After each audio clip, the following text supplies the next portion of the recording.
Praise the lord. ఈరోజు Hebron calendar వాగ్దానము యెషయా 41:13 వచనము. నీ దేవుడైన యెహోవానగు నేనే, భయపడకుము, నేను నీకు సహాయము చేసేదనని చెప్పుచు నీ కుడి చేతిని పట్టుకొని ఉన్నాను. పరిస్థితులను బట్టి కృంగిపోతున్నావా? నీ స్థితిగతులను బట్టి నీ యొక్క భవిష్యత్తు ఏంటి అని కలవరపడుతున్నావా? ప్రభు ఇక్కడ ఒక మాట సెలవిస్తున్నాడు, భయపడకుము. ఈ మాట మనుషులు చెప్పినది కాదండి, ప్రభువే తానే మనతో చెప్తున్న మాటలు.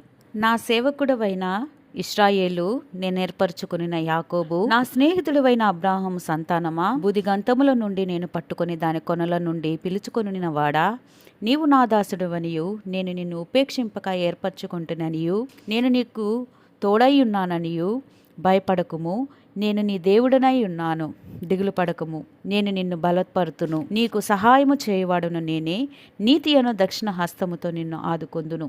నీ మీద కోపపడిన వారు సిగ్గుపడి విస్మయమొందెదరు, నీతో కలహించిన వారిని నీవు వెతుకుదువు, కాని వారిని నీవు కనుగొనలేకపోదువు. నీతో యుద్ధము చేయవారు మాయమైపోదురు, అభావులగుదురు. నీ దేవుడనైన యెహోవానగు నేనే, భయపడకము, నేను నీకు సహాయము చేసేదను. పురుగు వంటి యాకోబు, స్వల్ప జనమగు ఇశ్రాయేలీయులు, భయపడకుము, నేను నీకు సహాయము చేయుచున్నాను. ఆయన మాట ఇచ్చి నెరవేర్చకుండునా, ఆయన చెప్పి చేయకుండునా, ఆయన నరమాత్రుడు కాదు.